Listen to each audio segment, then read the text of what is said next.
everyone, happy Fangirl Friday. Today we're going to talk about a game called Slime Song. This game is super dope. I don't know why no one's talking about it.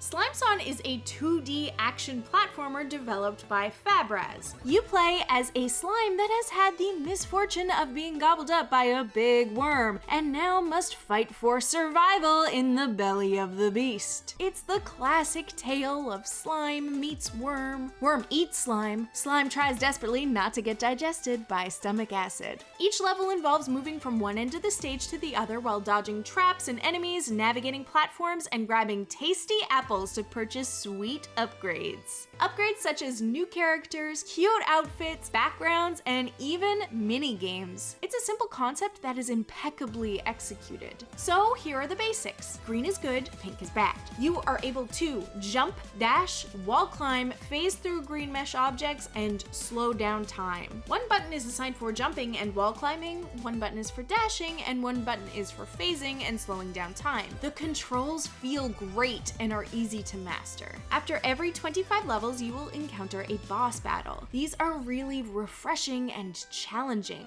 Each boss requires you to use a unique approach to beat them. The challenge and reward comes from figuring out what you need to do to get the job done and smoosh down your foe. I love the boss battles because they break up the levels nicely, and beating them gives me an overwhelming sense of accomplishment. It's pretty neat. I like feeling good about myself. Wow, who'd have thought? As your slime pal navigates through the worm's belly, you are slowly introduced to new game mechanics. These mechanics include things like trampolines, movable platforms, breakable bricks, unlockable doors, and much, much more. Each new mechanic you come across changes the tactics you must use to navigate the stage. I love how this was implemented. Slime Song never overloads you with information, but it doesn't bore you either. New things are introduced and incorporated at a pace that will keep you constantly entertained and anticipating the next game changer. One of my favorite things about Slime Song is the pacing. I love how fast-paced this game is. The stages are short and intended to be finished within a few minutes. This is because if you don't get to the end in time, a giant tsunami of stomach acid comes careening towards you, digesting and disintegrating your slime pal. This, coupled with the instant respawn upon any unfortunate deaths, is constant motivation to keep you moving. You never feel afraid to dive face first into this game because there's little penalty for failure. Just look at that death counter. Look how many little slime buddies I've killed. But I saved one! You're welcome. Plus, that music is bangin'. It really pumps you up to just go get them apples, dude. Another thing that I think is worth mentioning is how customizable your play really is here. Don't like that your slime pal is naked? Dress them up. Colorblind? Not a problem. Hate the color green? Change it to blue. Want this green to look a little more retro? I got you, fam. I know everyone has been dying to see how a modern game would look if played on the Virtual Boy.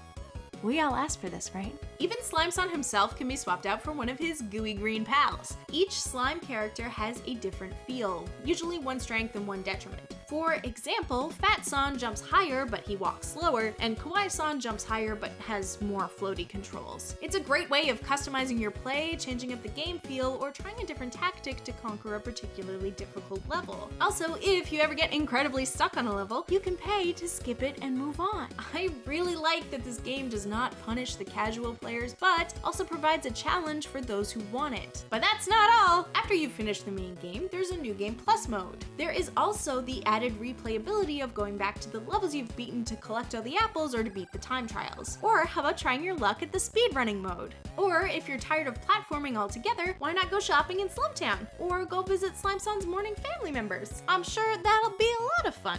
And I haven't even mentioned the 2 added DLC campaigns, Blackbird's Kraken, where your family goes on a sea adventure and gets swallowed by an octopus, and Sheeple's Sequel, which is a more puzzle-oriented adventure that involves a berating sheep. Or should I say bar-rating sheep? Ha ha, never mind. Each DLC campaign has its own unique levels, design, and currency, which of course means unique swag in the shops to collect. Fabraz even has a level editor in the works where you can design and play your own levels. So this little game has a lot to offer. Slime Song is incredible. It is easy to pick up and play whether you only have a few minutes at your disposal or hours to lose yourself in adventure.